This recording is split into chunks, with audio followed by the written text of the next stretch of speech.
వీడియోస్ని చూస్తున్నారు కానీ సబ్స్క్రైబ్ చేసుకోవట్లేదు. దయచేసి సబ్స్క్రైబ్ చేసుకోండి ప్లీజ్. అనగనగా ఒక ఊరు. ఆ ఊర్లో ఒక అత్త, ఆ అత్తకు 3 కోడళ్ళు. ఆ 3 కోడళ్లకు ఒక నిమిషం కూడా పడేది కాదు.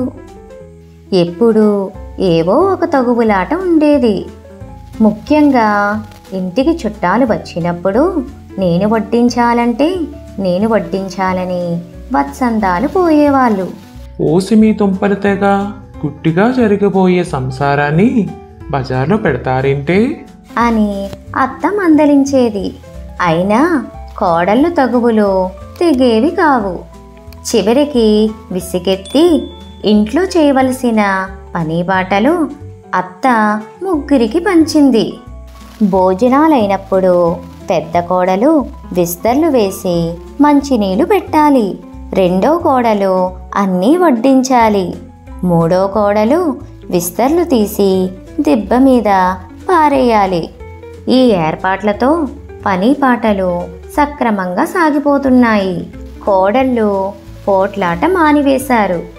అత్త చాలా సంతోషించింది. ఇక సంసారానికి ఎలాంటి రద్దీ లేదనుకుంది. ఇలా ఉండగా ఒక రోజున ఆ ఇంటికి చుట్టాలు వచ్చారు. అత్త కోడల్ని పిలిచి ఎవరి పనులు వారు త్వరగా శుభ్రంగా చేసుకొని పొండి అని చెప్పింది. 3 కోడళ్ళు సరేనంటే సరేనన్నారు. చుట్టాలు కాలు కడుక్కొని వచ్చి పీటల మీద కూర్చున్నారు. పెద్ద కోడలు త్వరగా విస్తర్లు వేసి నీళ్లు పెట్టింది. బంధువులు సంతోషించారు. 2వ కోడలు వచ్చి గబగబా చేసిన 4 పిండి వంటలు వడ్డించిపోయింది. అంత తొందరగా వడ్డించినందుకు కూర్చున్న వాళ్ళంతా విస్తుపోయారు.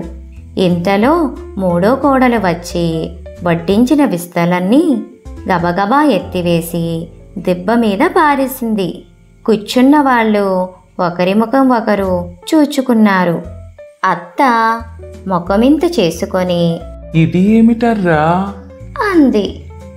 ఏముంది, నువ్వు చెప్పినట్లే ఎవరి పని వాళ్ళు త్వరగా చేసుకున్నామత్తయ్య అని అన్నారు 3 కోడళ్ళు ఒక్కసారిగా. మా ఛానల్ కనుక మీకు నచ్చినట్లయితే లైక్ చేయండి, షేర్ చేయండి, కామెంట్ చేయండి, అలాగే సబ్స్క్రైబ్ కూడా చేసుకోండి.